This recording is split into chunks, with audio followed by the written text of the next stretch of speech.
welcome to the channel. Here, I share scareful stories. Stories to make you scared, make you think, make you wonder, and maybe, just maybe, make you a little more careful. If you like what you see, please give the video a like, leave a comment down below, and consider subscribing to the channel. And now, the scareful story of Raymond and Jennie Kehlet. Ray and Jennie Kehlet, along with a friend, went on a prospecting camping trip to the Western Australian goldfields, hoping to strike it rich. 6 days later, their dog, Ella, was found alone and hungry 15 miles from their campsite. 3 days after that, they were reported missing, and 8 days after that, Ray's body was discovered in an abandoned mine shaft. Jennie has never been found. The friend, amazingly, returned home alive and well. The question of what happened out there in the remote Australian outback haunts everyone to this day. Before that fateful trip, Ray, 47, and Jennie, 49, were living the good life. Each had gone through a divorce and then found love once again with each other. Family and friends describe them as inseparable. They built a life together, buying a farm in the Shire of Beverley in Western Australia, approximately 80 miles from the capital of Perth.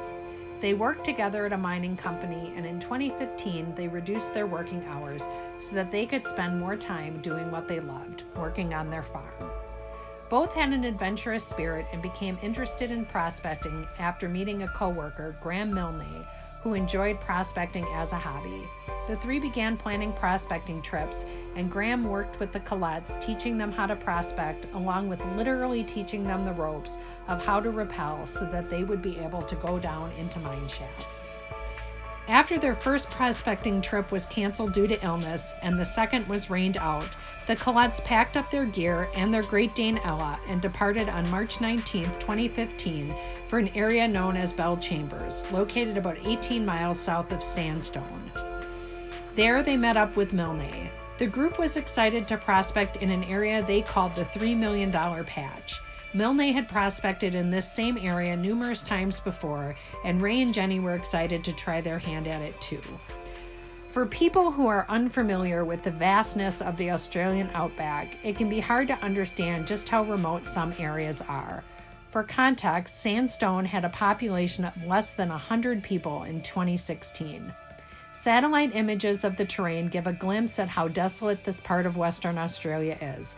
This is not a place where you can just whip out a cell phone to call for help. The last sighting of Ray and Jennie by anyone other than Milne was on March 19th as they made their way to the campsite. So keep in mind that everything from this point forward as to what happened on the camping trip is all from Milne's story. We have no way of knowing if any of this happened or what of it is true and what of it isn't true. As reported to authorities by Milne, the three took an unpaved shortcut road to their campsite and made camp on the afternoon of March 19th. As they were making camp, Milne reports that Ella took off after wildlife for what would be the first of many times. Despite Milne's reports of Ella running off, he and witnesses who saw the campsite would say that Ella was never on a leash or otherwise secured at the site. Family members dispute that Ella would have ever run off, saying that she was very attached to Ray and Jennie and always stayed close to them. Milne says that Ella was found, camp was set up, and at that time, Ray and Milne took their quad bikes out to look around the area while Jennie and Ella stayed at the campsite. And I think we can be pretty sure that Ray and Jennie were okay on that first day. Later on, when the campsite is found, they definitely had set up their tent and food had been eaten and there were coffee cups out. So I think at least on the 19th, it's safe to say that both Ray and Jennie were safe. The next morning, March 20th, Ray and Milne set out east for a spot they had planned to prospect at. After not being able to reach the desired area due to rains, they returned to the campsite. Jennie spent some time after lunch metal detecting, and Milne says that she was most comfortable staying within sight of the campsite, so she didn't travel very far away. When she returned, Ray and Milne planned to go out once again, this time to the $3 million patch. Their trip was delayed a bit due to Ella bolting again, and so Ray and Milne spent some time trying to get the dog back to camp before heading out. A few hours later, they returned, had dinner, and the three went to sleep. As morning broke on March 21st, things possibly started to take a turn. Mr. Milne reports that shortly after breakfast, Ella took off yet again. He expressed frustration because he felt time was being lost spent chasing the dog when it could be spent prospecting. He allowed Jennie to use his quad bike so that she could go after Ella along with Ray. He reported that he decided to go prospecting on foot. This is the last time he says he saw the couple. The story Milne tells is that he packed some food and some water and left the campsite, setting out on foot, and was gone approximately 20 hours, not returning to the campsite until the very early morning hours of Sunday, March 22nd. He claims to have not slept during this time, and that upon returning to the campsite, he did not see Ray or Jennie, but assumed they were sleeping in their tent. He did say that Ella was at the camp and not tied up, which seems really odd if the dog was running off a lot, that Ray and Jennie would have trusted her to stay close by while they slept, and they were unable to keep an eye on her. Milne said that the quad bike was back on the trailer the way he had asked Jennie to leave it when lending it to her the previous morning. Having to be back at work on the 24th, he spent about an hour packing up his belongings and left without saying goodbye to his friends, saying that he didn't want to wake them up and that would have seemed rude. His departure time varies from anywhere between 2 and 4 a.m., but no matter what time he left, keep in mind that he had not slept since the previous night and now planned a very long drive back to Perth. What was the rush to leave the camp so early?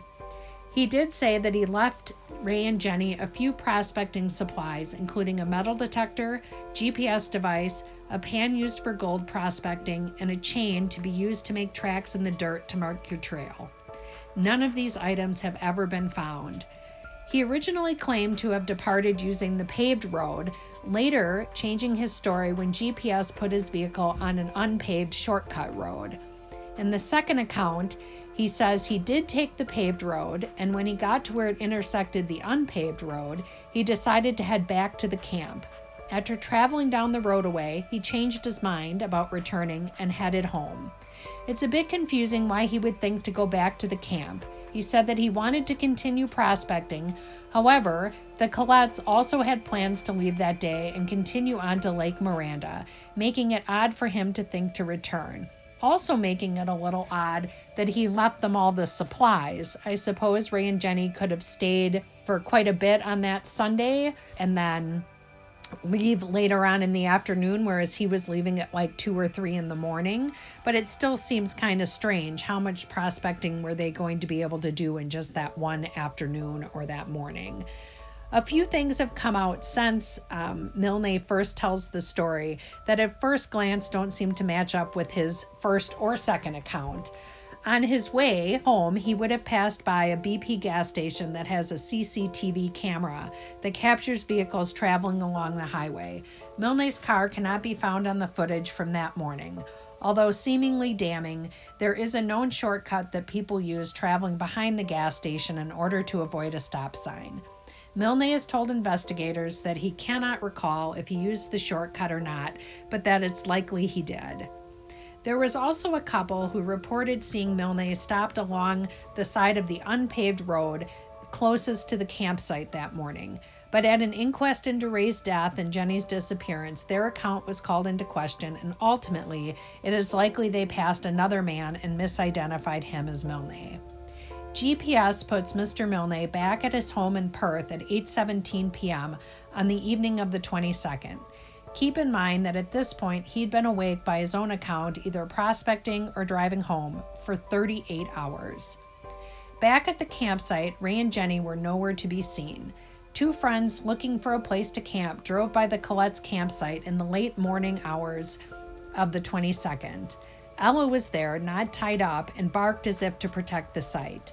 The pair said that the site was rather neat and well set up and appearing to be occupied. Both agreed that they saw no one at the site, and they also did not see a quad bike there, which Mr. Milne had said was there when he departed. 3 more prospectors came across the Kehlet campsite 5 days later on March 27th. Again, they reported seeing Ella at the camp, but did not see any people, although the site did appear occupied. Notably, nothing had been packed up as if the occupants were getting ready to leave. Recall that the Kehlets had planned on leaving on the 22nd. The group also did not see a quad bike at the camp, but did report seeing one a quarter mile away from the campsite. On March 28th, Ella is found in Sandstone. Once the dog was identified as belonging to the Kehlets, Jennie's family was contacted, which was also the first hint they had that something had gone wrong with the couple's trip. On March 31st, Ray and Jennie's families called the police asking for help in locating them, and a formal missing persons report was made. So that's where I'm going to leave it in this video, and next time I'll cover the searches for Ray and Jennie and when and how Ray's body was found and some theories on what could have happened. Were you aware of this case? What do you think happened to Ray and Jennie? Ray found dead down a mine shaft and Jennie never having been found, but their friend having returned home. Until next time, stay safe and stay careful.